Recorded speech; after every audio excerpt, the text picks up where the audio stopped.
Welcome back. This morning, I would like to thank the conference organizers for allowing me the chance to present on behalf of the Aspire team.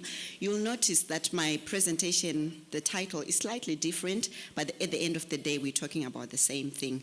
So I'm going to be presenting on biomedical interventions for HIV prevention in women, the past, present, and future. So despite global progress in the last decade, women in low and middle income countries still bear a disproportionate burden of HIV and AIDS. HIV and AIDS exert an especially high toll in the sub-Saharan Africa, where we know that in 2013, over half of the 24.7 million infected with HIV were women. And we also know that in this region, in sub-Saharan African region, unprotected heterosexual intercourse is the leading mode of HIV-1 transmission. We also know that young women are at least twice as likely to be infected with HIV as their male counterparts. This is due to physiology, anatomy, biology, and also gender and social imbalances. HIV prevention interventions that have been shown to work at the moment, the ones that we know that work, that are effective in reducing HIV, often require the participation of the male counterpart, if we talk about male condoms, for example. And also, women might not be able to negotiate for safe sex practices, for example, STI treatment, testing and treatment, HIV testing, as well as treatment. And also the use of condoms might be difficult for the average sub-Saharan African woman. So we know that developing an HIV prevention method that women can use with or without the consent of a male partner is a global concern. So what has been happening in the microbicide and pre-exposure prophylaxis world? Since Zina Stein published a seminal article on the need of female-controlled HIV prevention methods in the early 1990s, we've come a long way. What has been happening in the past? Our past has given us experience. What have we learned regarding first-generation surfactants and second-generation polymers? I wish I could make my face unhappy because the past was not very good for us in the microbicide trials. We know that first-generation surfactants like N9, SAVI, and cellulose sulfate, the trials were stopped early either due to futility, and some were stopped early because of harm. We also moved on to second-generation polymers, for example, Caragad, Pro 2000, buffer gel. All these were not found to be working. There was a bit of celebration when in HPTN-035, Pro 2000 appeared to be promising, but MDP 301 showed Pro 2000 not to be working. So as you can see, our past is a bit gloomy, but like I said, the past is experience. So where are we, the present, from 2010 to 2015? The present is an experiment. From first generation and second generation, we moved on to third generation antiretroviral-based microbicides and fourth generation co-receptor blockers. So what have we learned in the present? 2010 saw the results of Caprisa 004. These results were greeted with cheers, applause, and a standing ovation at IS in Vienna in July 2010. I'm sure some of the investigators in here remember that day when there was the first proof of concept that, yes, antiretroviral-based prevention does work in prevention of HIV. So Caprisa 004 provided, after nearly 2 decades of research, that a vaginal microbicide could provide a safe and effective way of HIV prevention in women. Indeed, this was groundbreaking news, and there was need to map urgent next steps because, one, Caprisa 004 trial had not been designed to provide enough data for licensure. And also, there being an urgent need for HIV prevention methods in women, some people called for immediate rollout of tenofovir gel.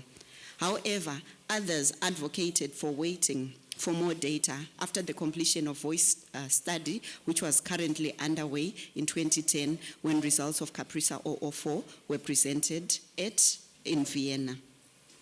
My next slide shows 4 important trials looking at HIV prevention in women. I've talked about CAPRISA 004. Since it's the beauty of microbicides, I'll keep on coming back to CAPRISA 004. There's also VOICE, which was conducted here in Zimbabwe, South Africa, Uganda, where we looked at use of oral Truvada, oral tenofovir, and tenofovir gel. If we looked at the safety and effectiveness of these drugs in women, we enrolled just over 5,000 women. However, VOICE was futile. There was futility of daily oral Truvada, oral tenofovir, and vaginal tenofovir.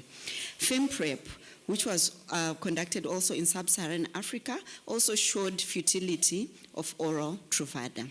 FEX 001, there was no effect on coitally dependent vaginal tenofovir gel. I won't dwell much on FEX 001.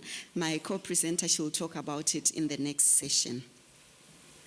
So after nearly 20 years of research on microbicides, the HIV prevention field demonstrated in recent years that antiretroviral drugs could help prevent HIV infection. The landmark trial, CAPRISA 004, showed that a vaginal gel containing the antiretroviral drug tenofovir prevented 39% of new infections among women when used before and after sex, what was known as the BAT24 strategy. So subsequent studies of PrEP have also shown that oral antiretroviral drugs, when used consistently, can reduce the risk of HIV infection in certain, and note the word certain, in certain populations. If we look at randomized clinical trials of the antiretroviral agent tenofovir, which was formulated as either oral or topical vaginal gel, they demonstrated efficacy in certain diverse at-risk population. However, in 2 trials conducted in sub-Saharan Africa, namely the VOICE study and FemPrep, adherence to daily tenofovir containing pills or vaginal gels was very low, and we could not establish efficacy. Data from these 2 studies suggest that these young women, yes, they wanted a product to protect themselves against HIV, but for some reasons, best known to themselves, or maybe these particular products did not fit into their daily lives. So this problem, it shows us, it highlights the need for a product toolkit that different women can use, that caters for different people, for different women, and that women will accept. What type of toolkit are we looking at? We're looking at products like microbicide intravaginal rings. What are vaginal rings? Vaginal rings are a promising technology which, as we know, in the developed world, there's been use already of vaginal rings as contraception. For example, the NuvaRing. We know that the NuvaRing has already been used as a contraceptive. And also, in postmenopausal women, there's been use of the FemRing as hormone replacement therapy. IPM, our partners whom we are working with on Aspire, they've already conducted a study known as IPM 011, where they looked at acceptability of the vaginal ring. These rings were found to be flexible, could be self-inserted, they were found to be easy to use, and were rarely felt by women during their daily activities.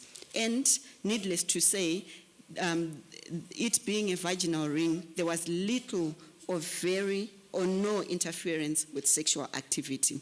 I'm sure that's one of the questions that was going to come after my presentation. So these rings are really highly acceptable, and they pose little or no interference with sexual activity.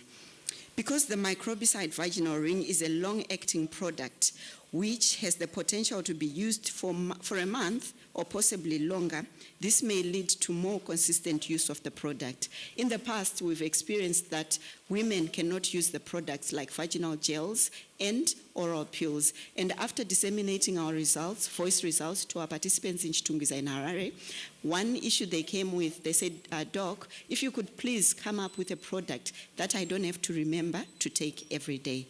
So intravaginal rings are a good method because they can be used for a month or longer.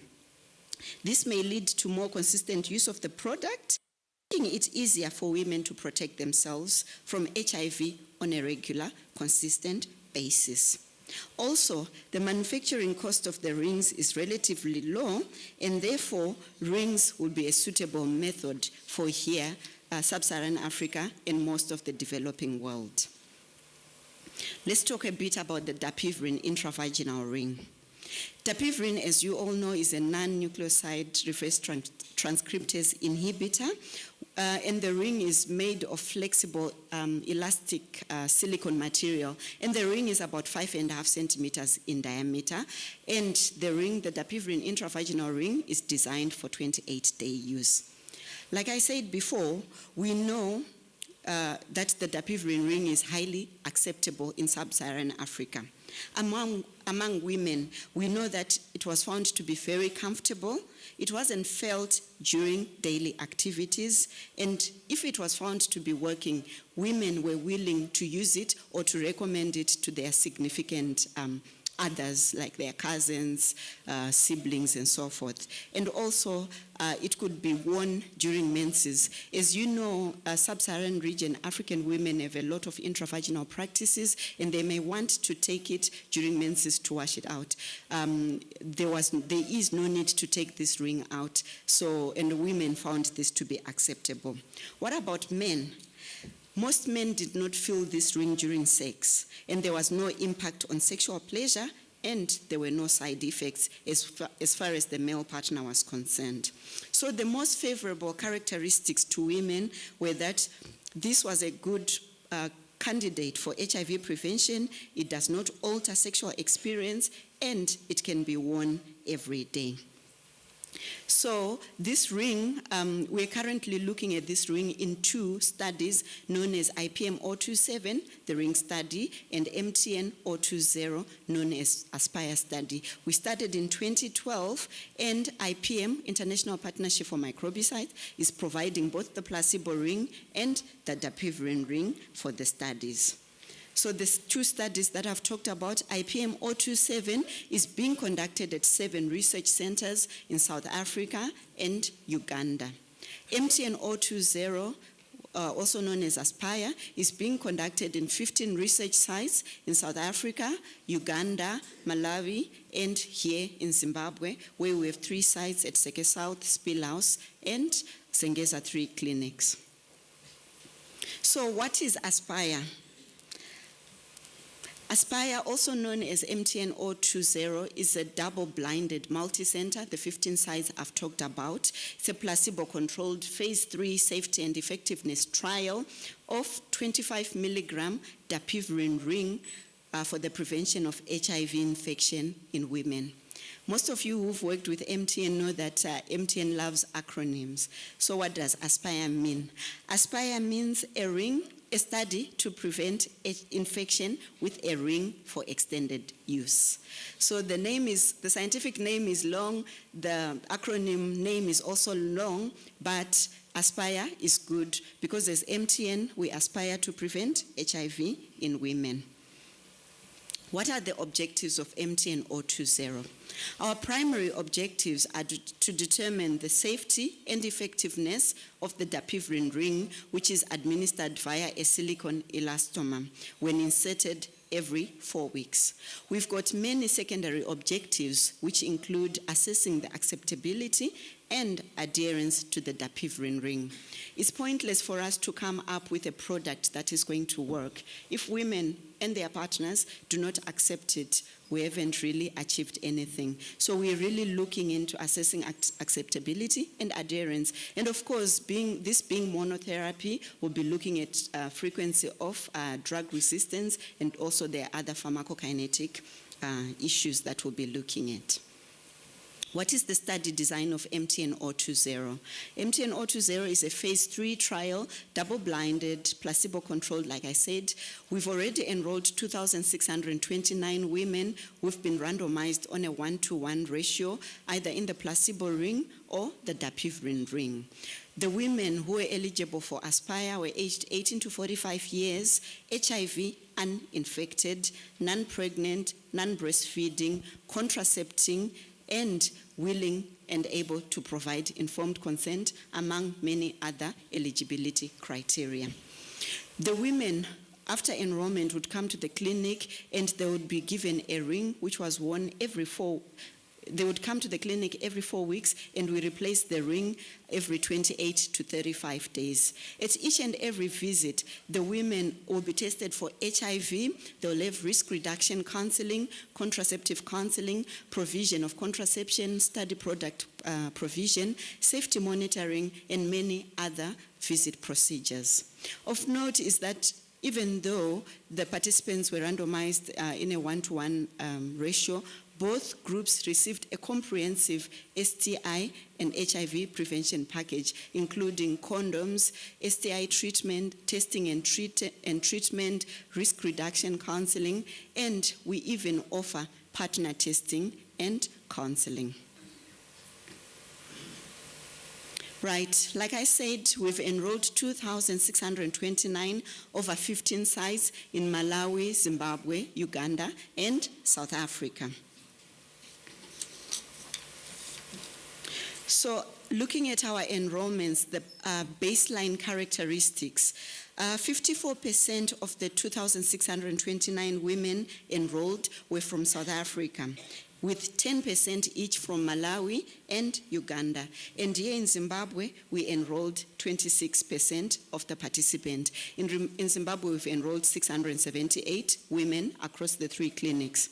The average age, the age of the women in Aspire, it spanned the whole eligibility age range from 18 to 45, with a median age of 26 years and an interquartile range of 22 to 31 years.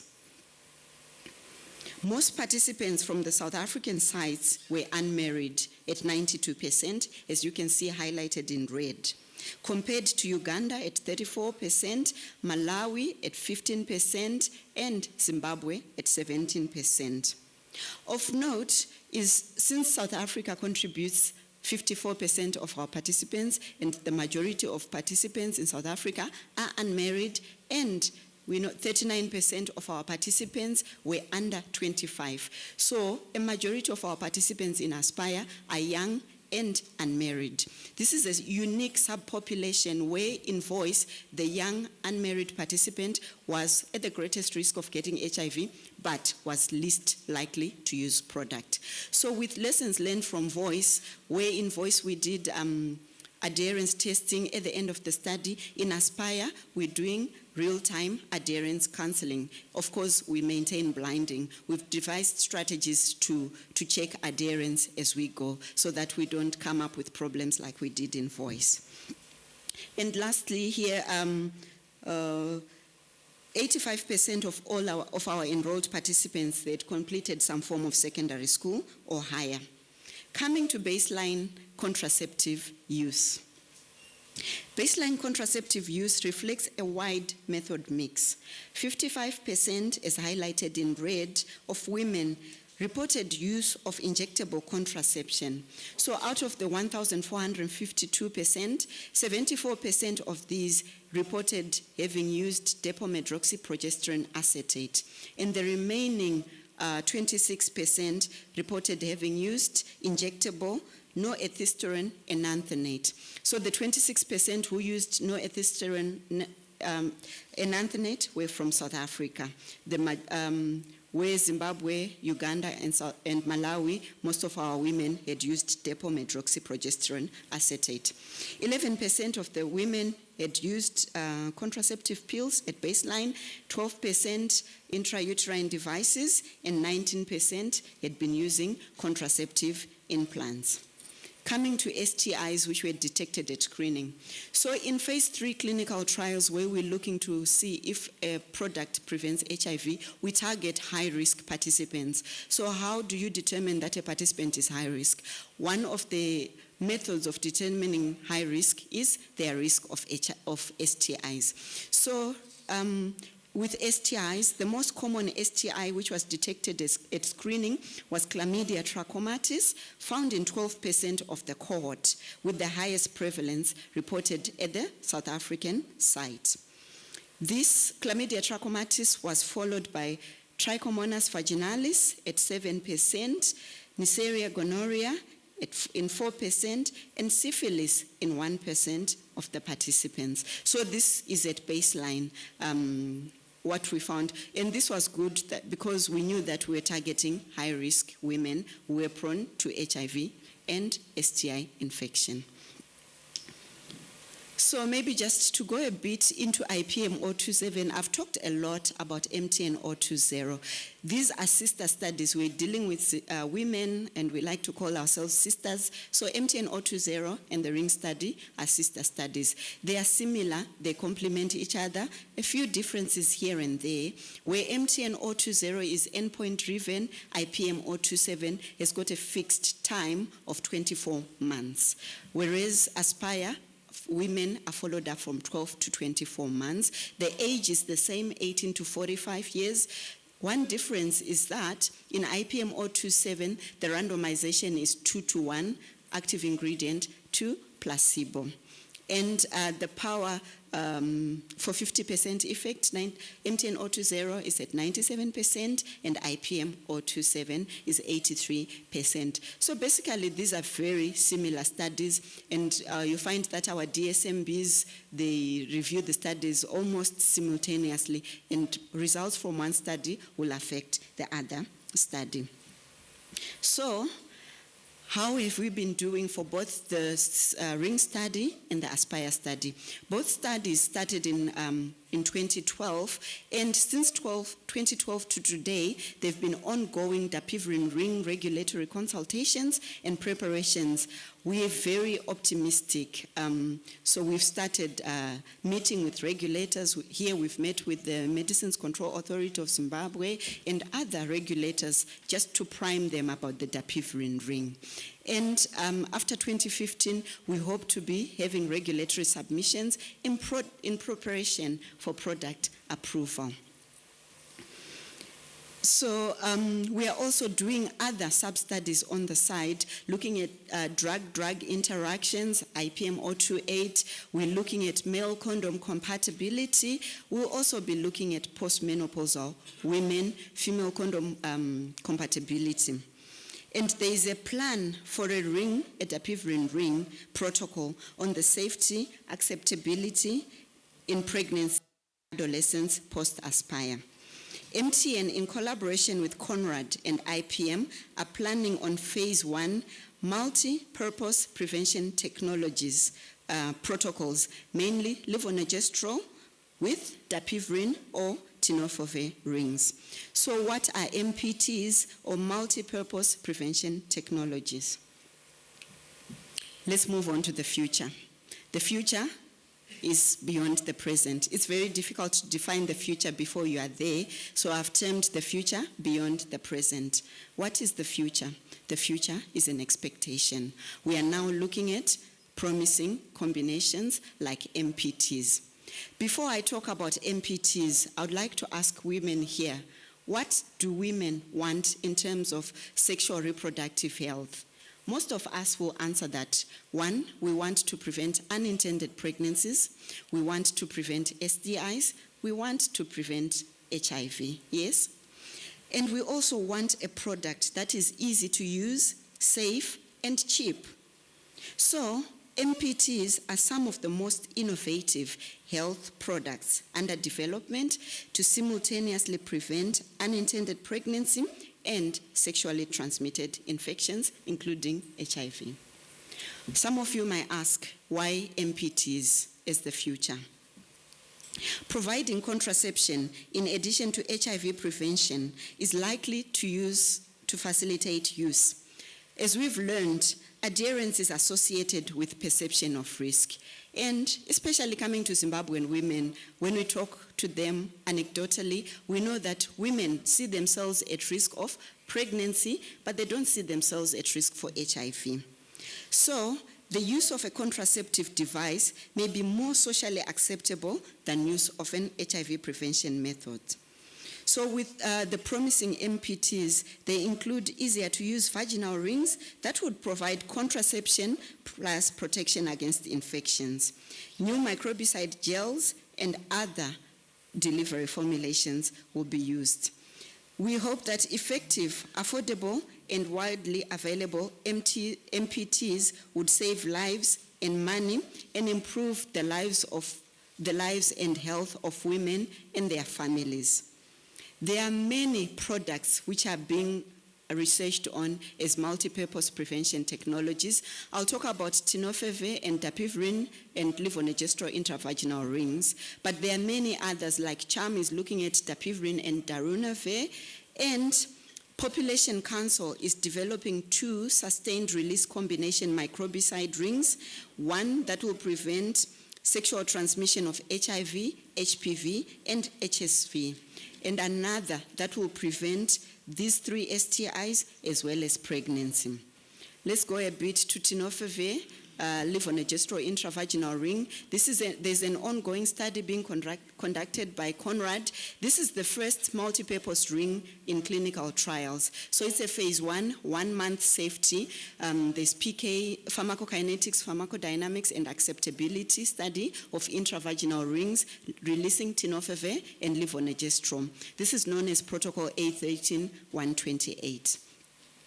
And IPM and MTN are planning IPM-041 and MTN-030, which is a planned Dapivirine levonorgestrel intravaginal ring with 2 levonorgestrel doses.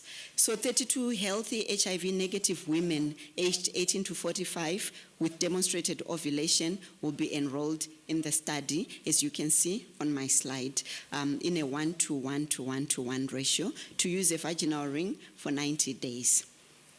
For 90 days, the arms will be placebo, 200 milligrams dapivirine with 64 milligrams levonorgestrel, dapivirine 200 milligrams plus 150 milligrams levonorgestrel, dapivirine 200 milligrams only.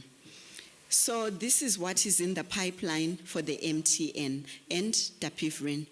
Let me just remind you that, as I showed on my timeline, MTN-020, we've completed accrual. We're currently exiting our participants, and we anticipate that results will be available in December 2015, and IPM-027 thereafter, maybe about 6 months. So please stay tuned. We'll be sharing the results of the Dapivirine intravaginal ring with you. So, to quote an unknown author, they said, "The past is experience, the present is an experiment, and the future is an expectation." Female-initiated HIV product development is an iterative and challenging process which is continuously informed and driven by new findings.